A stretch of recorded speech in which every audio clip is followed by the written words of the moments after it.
नमस्कार। आज हम कानून की एक काफी पेचीदा लेकिन बहुत जरूरी बात पर गौर करने वाले हैं। ये जुड़ा है सिविल मुकदमों से और खास तौर पर सिविल प्रक्रिया संहिता यानी सीपीसी की धारा 100 से। सुप्रीम कोर्ट ने इस पर एक अहम फैसला दिया है हाल ही में। और हमारी ये जो आज की गहरी पड़ताल है, ये लाइव लॉ हिंदी के एक लेख पर आधारित है जो 4 सितंबर 2025 को छपा था। इसका टाइटल कुछ ऐसा है कि भाई दूसरी अपील में अगर हाईकोर्ट कोई नया कानूनी सवाल उठाता है तो उसे कारण बताना होगा। सुप्रीम कोर्ट ने कुछ सिद्धांत तय किए हैं इसके लिए। तो आज हम क्या समझने की कोशिश करेंगे, हम देखेंगे कि जब कोई सिविल केस दूसरी अपील में हाईकोर्ट पहुंचता है तो वो कौन सी स्थितियां हैं जब हाईकोर्ट कोई नया या कहिए अतिरिक्त विधि का सारवान प्रश्न मतलब सब्सटेंशियल क्वेश्चन ऑफ लॉ बना सकता है। और सबसे जरूरी बात, सुप्रीम कोर्ट ने इसकी हदें क्या तय की हैं, क्या नियम बनाए हैं। देखिए, होता यह है ना कि निचली अदालत के फैसले के बाद पहली अपील होती है, उसमें तो आप फैक्ट्स और कानून दोनों पर बात कर सकते हैं। पर जब मामला दूसरी अपील में हाईकोर्ट जाता है तो वहां स्कोप थोड़ा लिमिटेड हो जाता है।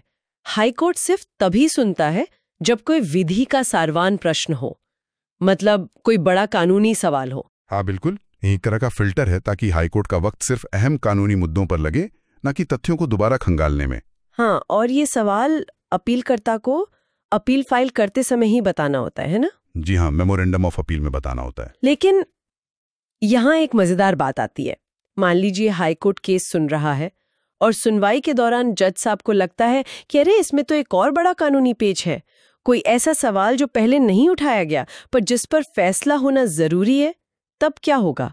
यहीं पर सुप्रीम कोर्ट का ये नया फैसला रोशनी डालता है। बिल्कुल सही कहा आपने, ये सिचुएशन आ सकती है और कानून में इसके लिए जगह भी है। सीपीसी की धारा 100 में ही सबसेक्शन 5 है। ये सबसेक्शन 5 हाईकोर्ट को एक तरह की शक्ति देता है।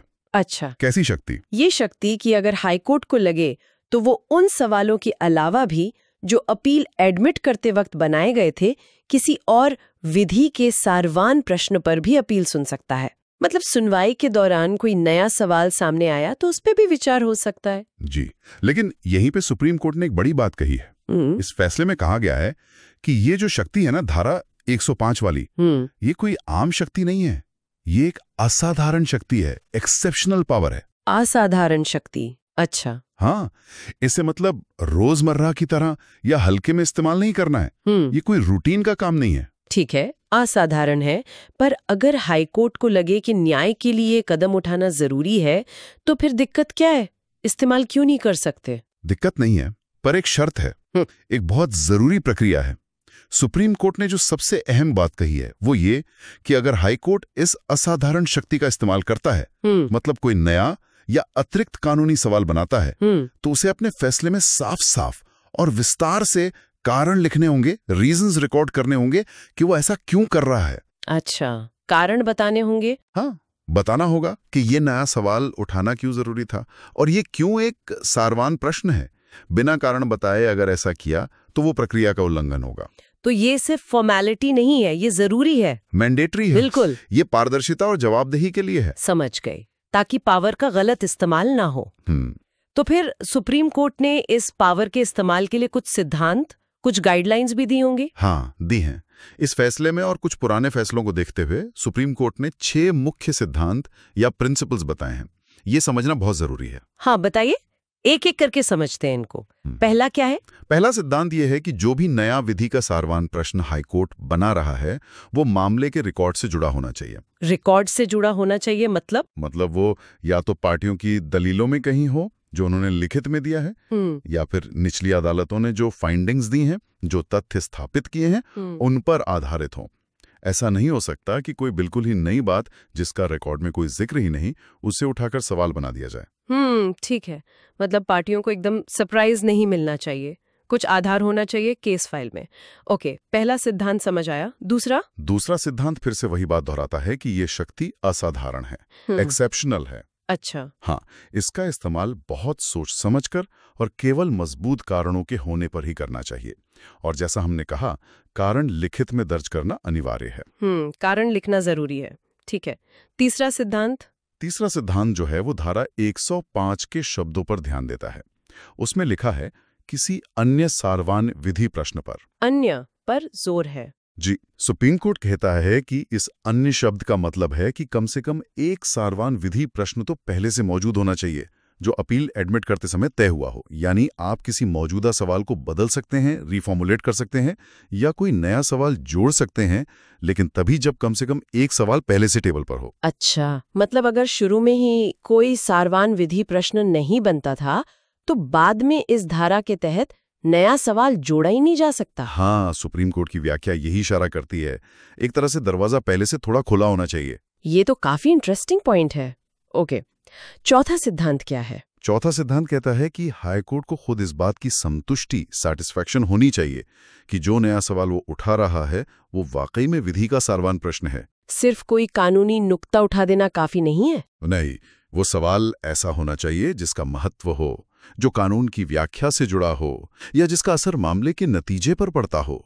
सिर्फ एक टेक्निकल पॉइंट उठा देना सारवान प्रश्न नहीं बन जाता। कोर्ट को खुद कन्विंस होना होगा कि यह सवाल वजनदार है। कोर्ट की अपनी संतुष्टि जरूरी है। ठीक है, और पांचवा सिद्धांत, मुझे लग रहा है ये फिर से कारण बताने वाली बात होगी। बिल्कुल सही पकड़ा आपने। पांचवा सिद्धांत बहुत ही सीधा और सख्त है, अनिवार्य है, मैंडेटरी। कोर्ट को अनिवार्य रूप से कारण दर्ज करने होंगे कि वो ये अतिरिक्त या नया सारवान विधि प्रश्न क्यों फ्रेम कर रहा है। ये बार बार आ रहा है, मतलब ये बहुत ही अहम है। बहुत अहम। सुप्रीम कोर्ट ने साफ कहा है कि ये कोई अच्छी प्रैक्टिस की बात नहीं, ये एक बाध्यकारी जरूरत है, कंपल्सरी रिक्वायरमेंट है। अगर कारण नहीं दिए तो ये अपने आप में एक प्रोसीजरल गलती है और फैसला रद्द भी हो सकता है। समझ गए। पारदर्शिता और समीक्षा के लिए जरूरी है। ओके, ये 5 हो गए। छठा और आखिरी सिद्धांत क्या कहता है? छठा सिद्धांत जो है वो नेचुरल जस्टिस और प्रोसीजरल फेयरनेस यानी प्रक्रियात्मक निष्पक्षता के बारे में है। अच्छा, दूसरे पक्ष के लिए? हाँ, ये कहता है कि अगर हाईकोर्ट कोई नया सवाल बनाता है तो जो विरोधी पक्ष है, रिस्पोंडेंट है, उसे उस नए सवाल पर अपनी बात रखने का, बहस करने का पूरा और उचित मौका मिलना चाहिए। उसे बाकायदा बताना होगा कि देखिए ये एक नया कानूनी सवाल उठ रहा है, आप इस पर क्या कहना चाहते हैं। उसे तैयारी का मौका देना होगा। ये तो बहुत ही बुनियादी बात है न्याय की। ऐसा नहीं हो सकता कि फैसला सुनाते वक्त अचानक एक नया सवाल उठाया और बिना दूसरे को सुने फैसला दे दिया। बिल्कुल नहीं हो सकता, ये न्याय के सिद्धांतों का उल्लंघन होगा। सही बात है। मतलब आप खेल के नियम बीच में बदलें तो दूसरे खिलाड़ी को बताना भी पड़ेगा और खेलने का मौका भी देना पड़ेगा। तो ये 6 सिद्धांत एक तरह का फ्रेमवर्क बनाते हैं। अब ये सिद्धांत यकीनन किसी केस के संदर्भ में ही क्रिस्टलाइज हुए होंगे। वो कौन सा मामला था जिसके चलते सुप्रीम कोर्ट ने ये सब इतना साफ किया? जी हाँ, ये सिद्धांत एक खास मामले में और पुख्ता हुए। ये मामला केरला हाई कोर्ट के एक फैसले के खिलाफ सुप्रीम कोर्ट में आया था।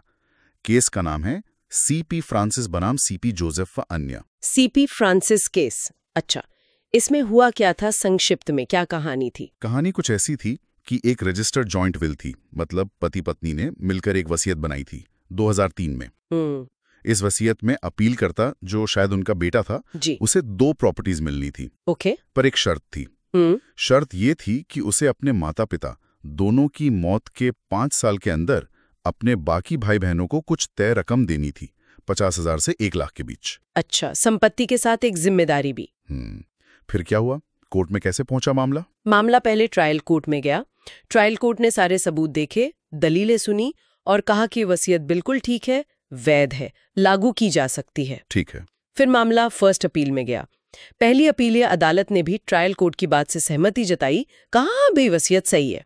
जब ये केस दूसरी अपील में केरल हाईकोर्ट पहुंचा तो हाईकोर्ट ने दोनों निचली अदालतों के फैसले को उलट दिया। अरे क्यों? हाईकोर्ट ने कहा कि ये वसीयत जो है ये इंडियन सक्सेशन एक्ट 1925 की धारा 67 का उल्लंघन करती है, इसलिए ये अवैध है, इनवैलिड है। धारा 67 ये किस बारे में है और क्या ये मुद्दा पहले किसी ने उठाया था?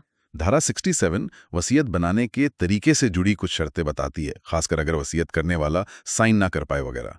पर यहाँ सबसे अजीब बात ये थी कि ये जो धारा 67 का मुद्दा था ना, ये ना तो किसी पार्टी ने अपनी प्लीडिंग्स में उठाया था, न ही निचली अदालतों में इस पर कोई बहस हुई थी, ना कोई सबूत आया था। ये बिल्कुल नया पॉइंट था जो सीधा हाईकोर्ट में ही उठा। क्या बात कर रहे हैं? मतलब हाईकोर्ट ने एकदम नया कानूनी मुद्दा निकाल लिया जिस पर पहले बात ही नहीं हुई थी।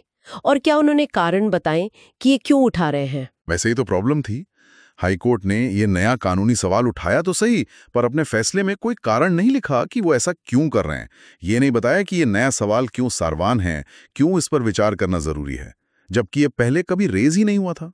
तो ये तो सीधा सीधा उन सिद्धांतों का उल्लंघन हो गया जिनकी हम बात कर रहे थे, खासकर कारण लिखने वाला और रिकॉर्ड पर आधारित होने वाला सिद्धांत। बिल्कुल। फिर सुप्रीम कोर्ट ने क्या कहा? जब मामला सुप्रीम कोर्ट पहुंचा तो जस्टिस एहसानुद्दीन अमानुल्लाह और जस्टिस SVN भट्टी की बेंच ने इसे देखा। बेंच ने साफ कहा कि केरल हाई कोर्ट ने ये जो नया सवाल बिना कारण बताए बनाया, ये एक साफ गलती है, मैनिफेस्ट एरर है। जस्टिस भट्टी ने जो फैसला लिखा उसमें उन्होंने कहा कि धारा 67 को लागू करने से पहले ये देखना चाहिए था कि क्या उसके लिए जरूरी फैक्ट्स रिकॉर्ड पर हैं। उन्होंने कहा कि सिर्फ हवा में, मतलब एब्स्ट्रैक्ट में कानून की धारा लगा देना सही नहीं है। पहले उसका तथ्यात्मक आधार, फैक्चुअल फाउंडेशन तो हो, जो प्लीडिंग्स और एविडेंस से बनता है। सुप्रीम कोर्ट ने यह भी नोट किया कि रिकॉर्ड पर ऐसा कुछ नहीं है जिससे लगे कि धारा 67 पर निचली अदालतों में बहस हुई थी। तो मतलब बिना किसी आधार के, बिना कारण बताए नया सवाल बना दिया। जी। तो सुप्रीम कोर्ट इस नतीजे पर पहुंचा कि हाई कोर्ट ने बिना प्लीडिंग, बिना इशू बने और बिना कारण दर्ज किए एक additional substantial question of law बनाया और उस पर फैसला दे दिया, जो कि सही नहीं था। और नतीजा क्या हुआ? नतीजा ये हुआ कि सुप्रीम कोर्ट ने केरल हाई कोर्ट का फैसला रद्द कर दिया और निचली अदालतों का जो फैसला था कि वसीयत वैध है, उसे बहाल कर दिया। अपीलकर्ता को राहत मिल गई। तो ये केस बिल्कुल साफ कर देता है कि वो 6 सिद्धांत कितने जरूरी हैं। सिर्फ थ्योरी नहीं है, इनका पालन न करने पर हाई कोर्ट का फैसला भी पलट सकता है। तो निचोड़ क्या है हमारे सुनने वालों के लिए?